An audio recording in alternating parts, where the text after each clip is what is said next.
So Trapped Escape the Room is an escape room. We've been around for about 10 years. This October will be 10 years. We are Lubbock's first escape room, to my knowledge.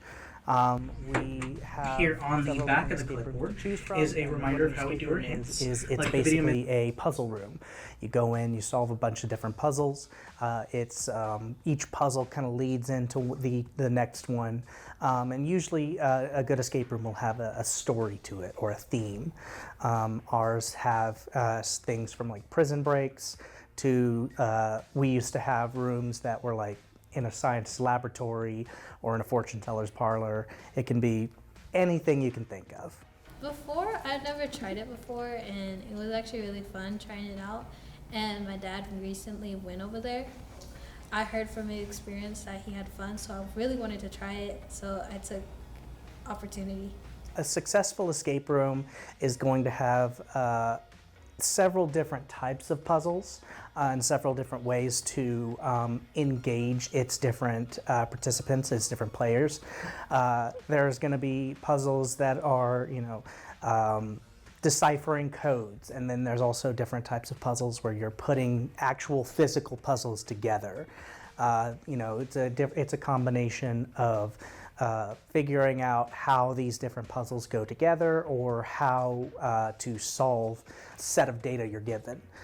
There's also kind of the exploration factor of it, where you get to kind of go in and poke around a room and find different secrets and stuff like that.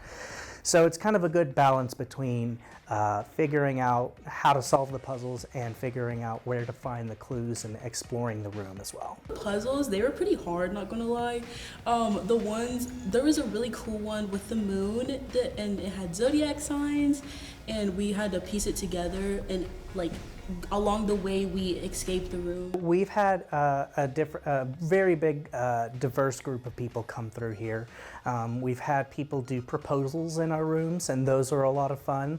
That was actually how I proposed to my wife. Was I made a little custom escape room for us. You'll have and 60 I think the really cool part is when you have a group of people who they're trying to figure out a puzzle, and then you just hear over the microphones or whatever, you hear them actually start to get it, and then that moment of excitement, they start to pick up and really get into it. So with communication, I would say it's very important because it shows your team that you're not only listening to them, but you're trying to help them as well. Different ideas coming together to not only create the puzzles, but actualize them as well, to figure out how they would feasibly be constructed and how they would feasibly be put together. So I worked here, I started working here back in 2017. So I've been working here for a long time.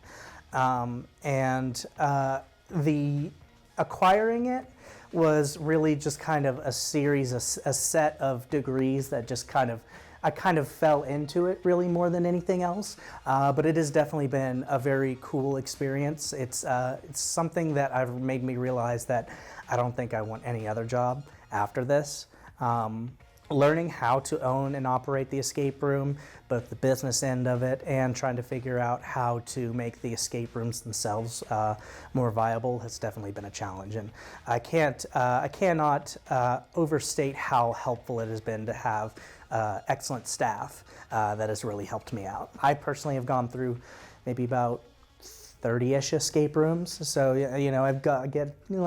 cherry pick some ideas here and there and modify them to make them our own, and then finding other different ideas that you can kind of extrapolate into puzzles themselves as well. That's kind of a big part of making the room. Yeah, I've been here for my whole life, and doing escape room for the first time in my 15 years of life, it was probably really fun.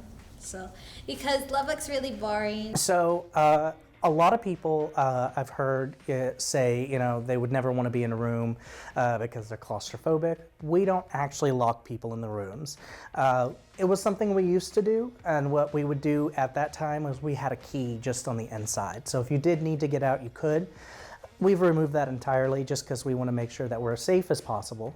That's one thing that we want to make sure that we do is ensure that our rooms are safe. And for fire safety reasons, we don't lock the doors. So if you need to step out, whether it's to use the restroom, whether it's to get some air, whether it's to make a phone call, you can step out of the room at any time.